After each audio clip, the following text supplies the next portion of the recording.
మీలో ఎంతమందికి ఈ ఆకులు తెలుసో కామెంట్ చేసేయండి. ఇంతకుముందు మీరు ఎవరైనా చూస్తే దీని పేరేంటో కూడా కామెంట్ చేసేయండి.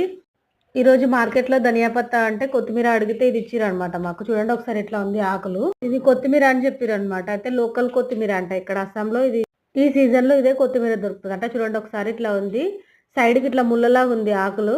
వాసన అయితే మన కొత్తిమీర కన్నా ఇంకా మంచి వాసన వస్తుందనమాట ఇది. చూడండి ఒకసారి. రూ. 10కి 4 కట్టలు ఇచ్చిండ్రు.